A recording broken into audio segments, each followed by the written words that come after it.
ইউক্রেনে ৩ বছরেরও বেশি সময় ধরে চলছে এই বন্ধে বিশ্ব নেতারা বিভিন্ন সময় নানা কথা বলেছেন, মীমাংসার চেষ্টা করেছেন, প্রস্তাব রেখেছেন। তবে এবার দীর্ঘ সময় ফোনে কথা বলেছেন ভ্লাদিমির পুতিন ও ডোনাল্ড ট্রাম্প।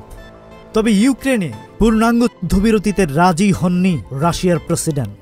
ফলে এক প্রকার ভেস্তেই গেল ইউক্রেনে ৩০ দিনের যুদ্ধবিরতি প্রস্তাব।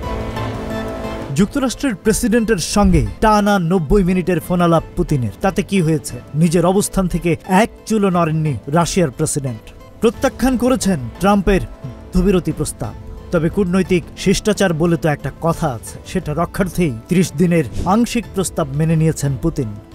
বলেছেন নির্দিষ্ট এই সময়ের মধ্যে ইউক্রেনের জ্বালানি ও অবকাঠামোর ওপর হামলা করবে না রাশিয়া। তবে শর্ত জুড়ে দিয়েছেন পুতিন। ফোনালাপে স্পষ্ট করে বলেছেন শান্তি চুক্তি বাস্তবায়নের মূল শর্তই হল ইউক্রেনকে পশ্চিমা সামরিক সহায়তা ও গোয়েন্দা তথ্য সরবরাহ করা সম্পূর্ণ বন্ধ করা। আংশিক শান্তির নিদর্শন তো দেখাতেই হয়। সেই হিসাবে আজ রাশিয়া ও ইউক্রেন ১৭৫ বন্দী বিনিময় করবে। ১৩ জন গুরুতর আহত ইউক্রেনীয় সেনাকে হস্তান্তর করবে। বাংলাদেশ সময় রাত ৮টায় শুরু হয় ফোনালাপ। টানা ৯০ মিনিট ধরে চলে কথোপকথন। আর সেই আলাপন শেষ হতেই ক্রেমলিন ও হোয়াইট হাউস থেকে বিবৃতি আসে। বলা হয় ফোনালাপটি সার্থক হয়েছে।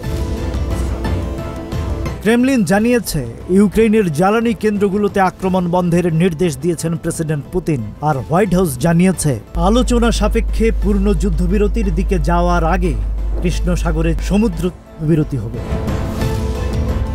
এরপরই পূর্ণ যুদ্ধবিরতি ও স্থায়ী শান্তির বিষয়ে আলোচনা শুরুর ব্যাপারে একমত হয়েছেন বিশ্বের ২ শক্তিশালী প্রেসিডেন্ট। শিগগির এসব আলোচনা শুরু হবে মধ্যপ্রাচ্যে।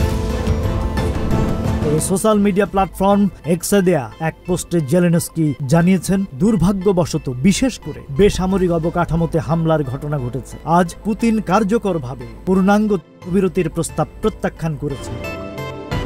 ট্রাম্প অবশ্য এর আগে সোশ্যাল মিডিয়ায় জানিয়েছেন রাশিয়ান প্রেসিডেন্টের সঙ্গে তার ফোনালাপ খুব ভালো এবং ফলপ্রসূ হয়েছে এবং শান্তি চুক্তির অনেক বিষয় নিয়ে আলোচনা হয়েছে।